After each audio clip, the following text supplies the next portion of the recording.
Pai do Senhor, irmãos. Pai do Senhor, irmãos. Quem está feliz aí, dá um glória. Aleluia. Queria que você se colocasse de pé mais uma vez, por gentileza. Quem trouxe a sua Bíblia? Amém? Quem trouxe a sua Bíblia, abra ela comigo, por gentileza. No livro de Juízes. Livro de Juízes, capítulo de número 4. Glória a Deus. Louvado, exaltado o nome do Senhor Jesus. Que alegria, hein? A partir de hoje, nós vamos sentir menos opressão sobre o Brasil. A partir de hoje, nós vamos sentir mais liberdade na presença de Deus. Aleluia. Porque hoje começa uma nova história, né? Um novo período na nossa nação. Aleluia. Sabe por que está acontecendo isso? Porque a igreja se posicionou. Porque a igreja orou. Aleluia. Eu tenho uma palavra da parte de Deus para nós nessa noite. Deus já falou comigo, eu creio que vai falar com você também.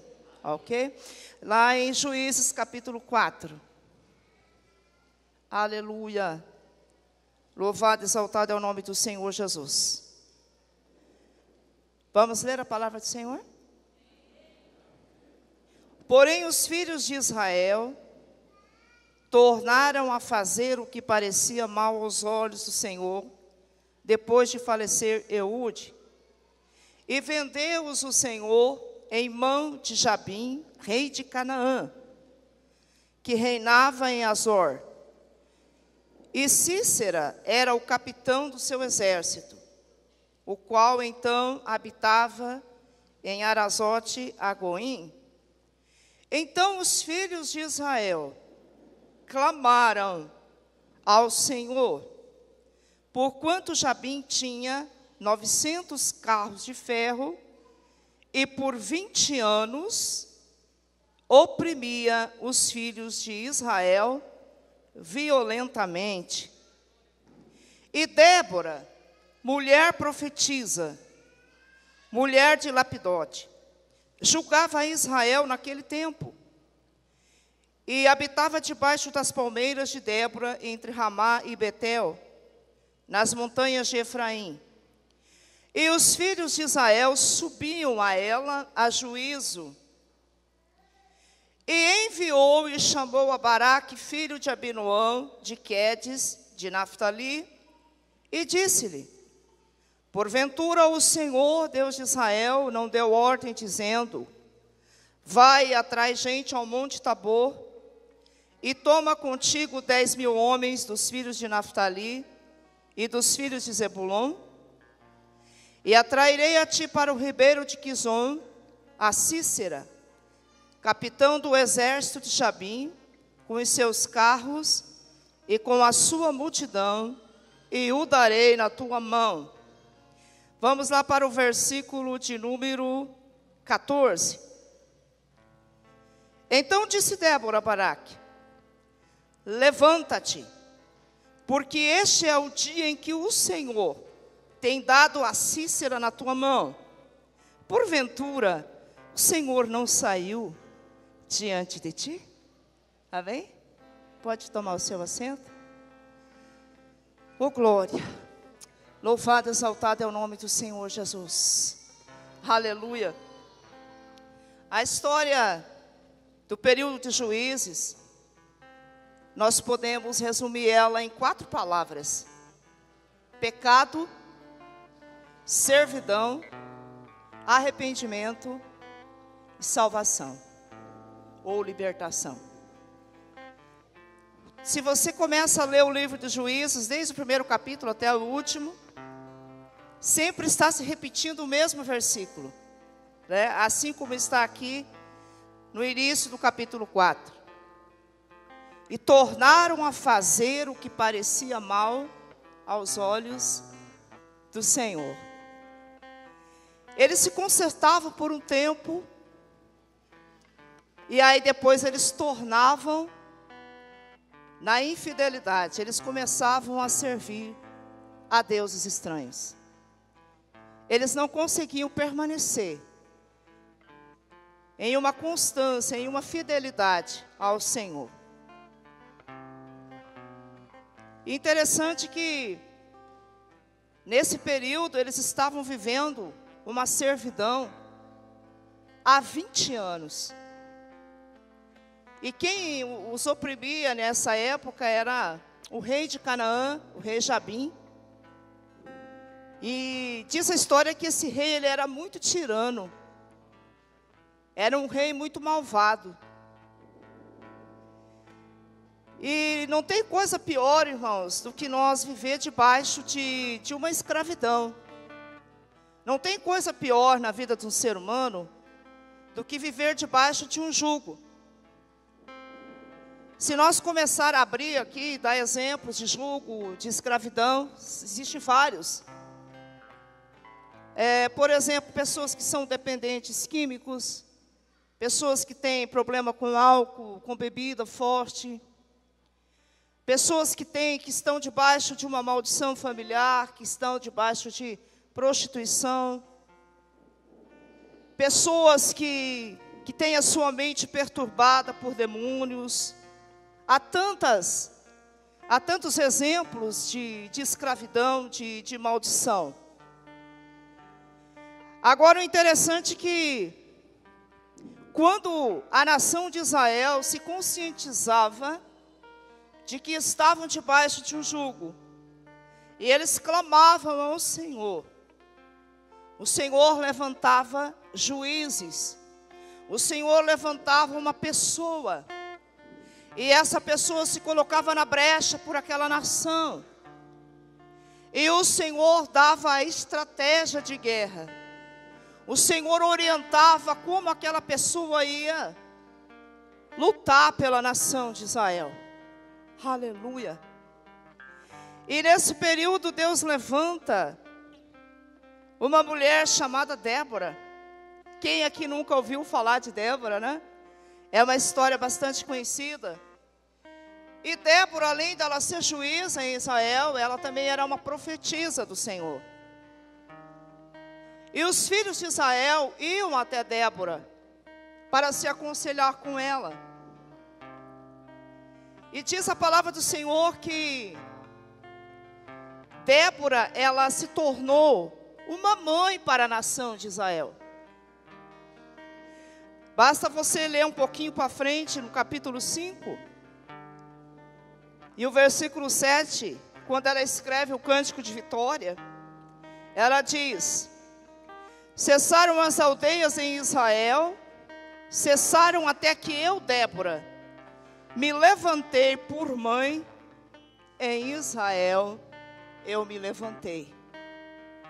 Então Débora é o tipo de pessoa que tem esse sentimento materno. É o tipo de pessoa que gosta de cuidar de pessoas. É o tipo de pessoa que gosta de ser útil. Porque o sentimento de mãe te faz a se doar, a se entregar pelo filho. O sentimento de uma mãe é um sentimento de renúncia o tempo todo, de entrega. É o tipo de pessoa que ama. Assim era Débora. Débora, o significado do seu nome significa abelha, né? E a abelha, se você começar a olhar para as abelhas, né? Elas trabalham em unidade. Elas trabalham, né? Para alimentar o restante da colmeia. Assim era Débora. Ela se levanta como mãe sobre a nação de Israel. Então preste atenção. Fica ligado aqui nessa palavra. E quando Deus levanta Débora, Ele dá uma estratégia para ela. E olha que interessante. Se você está com a sua Bíblia aberta ainda,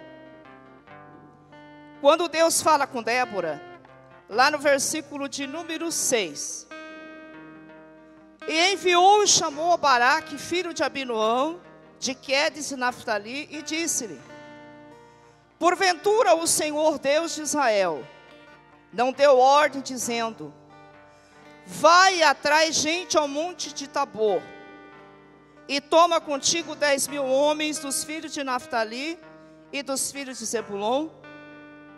A estratégia que Deus deu foi chamar a Baraque, que era um general de guerra na nação de Israel.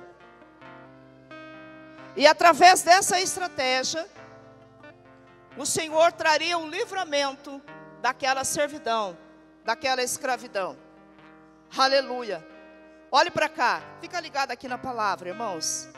Aleluia, bendito seja o nome do Senhor. Glória a Deus. E quando Baraque ouve essa revelação de Deus, porque quando alguém clama ao Senhor, o Senhor ele desce com a revelação. Quando alguém clama ao Senhor, o Senhor ele te mostra como que ele vai agir. O Senhor ele te mostra como que ele vai fazer. E assim aconteceu. Aleluia. Porém, quando veio a revelação de Deus, Baraque ficou um pouco com medo. Baraque não quis de cara assumir aquele compromisso. Ele hesitou por algum momento. É por isso que ele diz para Débora assim: olha, eu só vou se você for comigo. E há situações na nossa vida, amados, né? Às vezes Deus fala conosco e nós começamos a colocar dúvida naquilo que Deus fala. Nós não acreditamos naquela palavra que Deus libera. E era o que estava acontecendo com esse homem, com esse general chamado Baraque. Estava um pouco receoso. É o tipo de pessoa, irmãos, que ouve aquilo que Deus fala, mas fica, deixando para amanhã. E o tempo vai passando, e a opressão continua, e o problema continua, e a pessoa está ali, vendo a situação, mas não tem, aquele posicionamento que deveria ter. Então, quando ele diz assim para Débora: olha, eu só vou se você for comigo. Aí o que Débora responde? Débora responde dizendo: olha, eu vou contigo sim. Porém, a honra não será sua, mas a honra será de uma mulher. Quem vai vencer essa guerra será uma mulher. Aleluia. E dentro deste contexto aqui, a mulher tipifica a igreja do Senhor. Aleluia. A igreja do Senhor, ela é vitoriosa quando ela clama ao Senhor, quando ela ouve de Deus a palavra, quando ela ouve de Deus a resposta. Aleluia. O Senhor entrega a vitória na sua mão. Aleluia. O Senhor entrega a vitória na sua mão. Onde estão os vitoriosos aqui nessa noite? Aleluia, bendito seja o nome do Senhor. Glória a Deus. Bendito seja o nome do Senhor Jesus. Glórias a Deus. E qual foi a estratégia que Deus deu? Baraque teria que reunir o exército e subir ao monte Tabor. Aleluia. Enquanto que os seus inimigos estariam no vale, eles estariam no monte. Monte Tabor fala de transfiguração. Monte Tabor fala de oração. Aleluia. E de uns 2 meses para cá, o que mais Deus tem falado aqui no Sementes da Fé é sobre oração, é sobre intimidade. Mas eu olho para a igreja dos dias de hoje e eu vejo uma igreja que ora muito pouco, uma igreja que clama muito pouco. Aleluia. Bendito seja o nome do Senhor Jesus. Glórias a Deus. E quando Deus revela o plano de guerra, Baraque, que era da tribo de Naftali, Naftali tem um significado muito profundo. Significa uma serva livre, uma gazela livre. Calabachou de calabaracé. E que tem palavras sábias. Ebácia. Da tribo de Naftali havia muitos voluntários para a peleja. Havia muitos voluntários para a batalha. Aleluia. Aleluia. Então eles tinham que ir ao Monte Tabor. Ele tinha que reunir o exército. Esse era o papel de Baraque. Esta era a estratégia de Deus. E quando Deus dá ordem através da profetisa Débora, eles descem até o vale para o confronto, para o dia da peleja. Aleluia. Bendito seja o nome do Senhor Jesus. Glórias a Deus. Neste vale existia o ribeiro de Quizon. E olha o que Deus faz para dar vitória ao seu povo. Aleluia. Deus envia uma grande tempestade naquele dia da peleja. Deus envia uma chuva forte.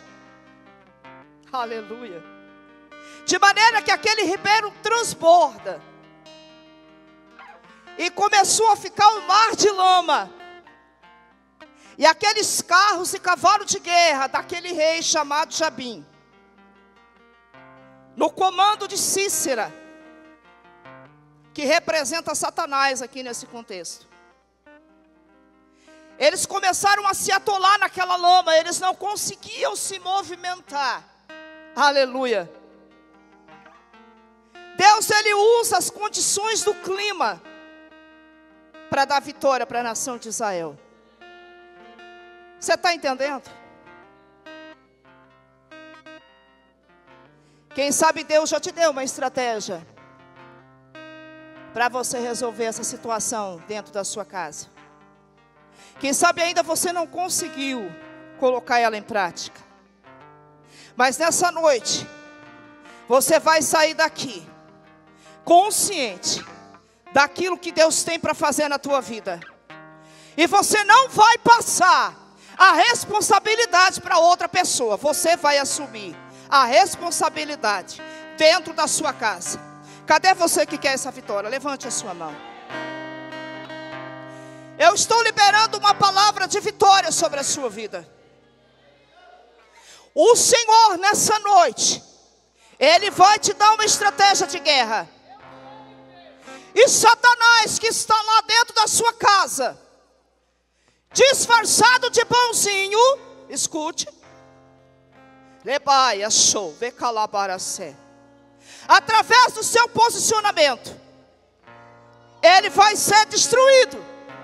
Ele vai ser aniquilado. Na autoridade do nome de Jesus. Na autoridade do nome de Jesus. Alamachou, vê calabaracé. Derebácia. Oh, Espírito Santo, Espírito Santo de Deus, Puribiandorocotorabácia. O ribeiro de Quizon vai transbordar. Ele baixou, vai travar os carros de guerra de Cícera. Eles não têm habilidade para lutar no meio da lama.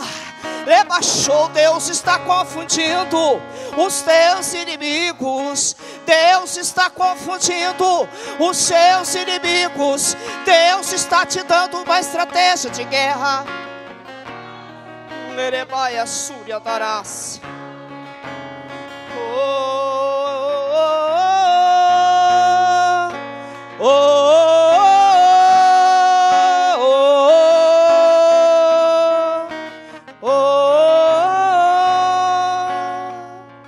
Senhor, Ele está entrando com livramento sobre a tua casa nessa noite.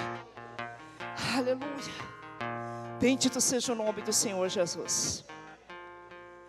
E olha que interessante. Quando Cícera viu que estava perdendo a batalha, ele fugiu. Ele fugiu a pé, ele fugiu sozinho. Quando Cícera foge, ele chega na cidade. E ele procura uma casa para entrar. Ele procura uma casa para entrar. E ele lembra que existia um homem por nome de Eber. Esse homem, ele tinha aliança com Jabim, rei de Canaã. E ele chegou lá. E na casa estava Jael, a mulher de Eber. E ele chega lá e fala assim: ó, eu preciso entrar na tua casa. Eu preciso me esconder na tua casa. Olha que terrível isso. Ele corre para a tenda de Jael, que era a esposa de Eber, porque havia uma aliança entre eles. Eber tinha aliança com Cícera. Muitas vezes nós que servimos ao Senhor e temos uma fidelidade, nós não entendemos por que nós pelejamos muito para receber uma vitória.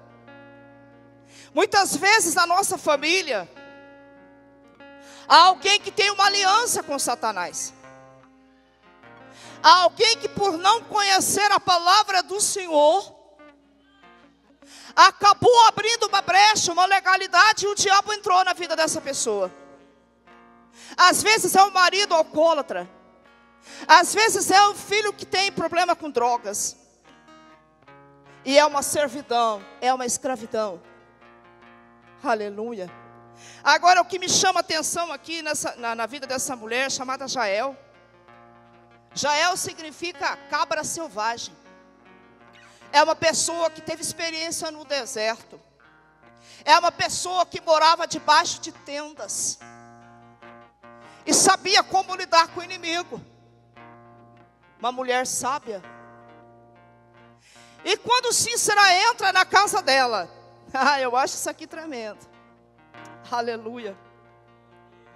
Ele chega na casa dela e pede água para ela.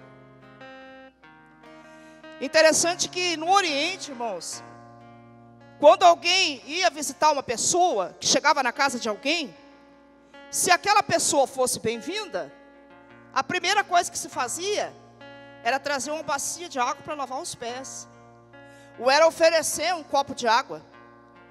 Isso era significado que a pessoa era bem-vinda naquela casa. E olha só o que Jael faz. Quando Cícera entra na casa dela e fala assim: olha, eu preciso me esconder. Eu quero ficar escondido aqui na tua casa. Aí ele pede água. Mas só que Jael não dá água para ele. Jael não faz aquilo que o inimigo pede. Ela não cede. Aleluia. Em vez de água, ela espera ele deitar. Ela joga sobre ele uma coberta. Ela tira a visão do inimigo. Arebácia. Sabe o que dá para ele? Leite. Em vez de água, ela dá leite. Quando ela dá aquele leite, o camarada, ele dorme. Ele pega no sono. Quando ele dorme, Jael, até um certo ponto, ela estava meio que concordando, dá a impressão que ela estava concordando com a situação. Mas ela estava usando de estratégia. Ela estava usando de sabedoria. E no momento certo, quando Cícera pega no sono, ela pega uma estaca da sua tenda. Olha que tremendo isso. Ela pega uma estaca da sua tenda. E ela pega o martelo e começa. Bem no meio da testa dele. E crava ele no chão. Aleluia. Quando a Bíblia fala dessa estaca, meus irmãos, ela está falando da oração. Ela está falando de um relacionamento com Deus que a gente tem. Ela está falando de uma virtude que vem sobre a nossa vida quando a gente tem esse relacionamento com Deus. Só para lembrar uma palavra que fala aqui sobre estaca, lá no livro de Isaías, lá no capítulo de número 54, deixa eu ler aqui para você. Isaías capítulo 54. Olha o que diz a palavra do Senhor. Amplia o lugar da tua tenda, e as cortinas das tuas habitações se estendam, não o impeças. Alonga as tuas cordas e firma bem as tuas estacas. Para que a tenda não fosse carregada pelo vento no deserto. Para que a tenda não fosse destruída pela tempestade no deserto. As suas estacas tinham que estar firmes. Aí o vento podia soprar. E a tenda ficaria de pé. Aleluia. Labassúria darás. Só que essa mulher chamada Jael, ela tinha uma especialidade tremenda. Ela tinha uma especialidade em manusear o martelo. E o martelo é a palavra de Deus. Sabe o que Jeremias diz no capítulo 23, versículo 29? Não é a minha palavra como martelo que esmiuça a penha? Olha. Não é a minha palavra como martelo que esmiuça a penha? Aleluia. Eu quero trazer essa palavra para o dia de hoje, para essa noite. Nós estamos vivendo dias semelhantes a esses dias aqui, na nação de Judá. Muitas vezes o inimigo ele está dentro das nossas casas. Eu converso muito com mães de meninos, de meninas que têm a sua mente dominada pelo inimigo, a ponto da criança ficar possessa por demônios. Sabe o que significa isso? Que muitas vezes o inimigo ele chega, ele pede água e a gente dá o que ele pede. A gente concorda com a ação dele dentro da nossa casa. A gente concorda com a ação do inimigo no casamento. E o Senhor está falando aqui nessa noite que Ele quer te dar uma estratégia para você guerrear na sua casa. O Senhor Ele quer te mostrar algo que está lá dentro da sua casa. Às vezes a gente sente uma opressão tão terrível. Eu não sei vocês, irmãos, mas quando eu chego num determinado local, eu já começo a sentir opressão. E às vezes a gente acostuma com aquilo. Acostuma a sentir aquele ambiente pesado. E não faz nada para mudar. Sendo que Deus, Ele tem vitória para nós. Aleluia. Olha que interessante. E quando Jael, ela se posiciona, e ela pega aquela estaca, e usa o martelo para cravar na cabeça de Cícera. Ali o Senhor dá o grande livramento para a nação de Israel. E aí se cumpre a profecia de Débora. Porque quando Baraque falou assim: só vou se tu for comigo. Se você não for, eu não vou. É aquela história, né? Um fica esperando pelo outro, e aí ninguém faz nada. Ah, não, eu não vou deixar que o fulano vai. Ah, deixa que o fulano faça. Ah, deixa que a Beltrana faça. Não é assim que acontece na igreja? E aí se cumpre a palavra que aquele inimigo que oprimia há 20 anos seria derrotado pela mão de uma mulher. E realmente aconteceu. E a palavra se cumpriu. Aleluia. Então, quando Deus te der uma estratégia, não se preocupe. Ele vai te capacitar para você cumprir aquela palavra. E se você cumprir aquela palavra que Deus te liberar, Ele vai te entregar a vitória. Ele vai te entregar o livramento. Aleluia, bendito seja o nome do Senhor Jesus. Glórias a Deus.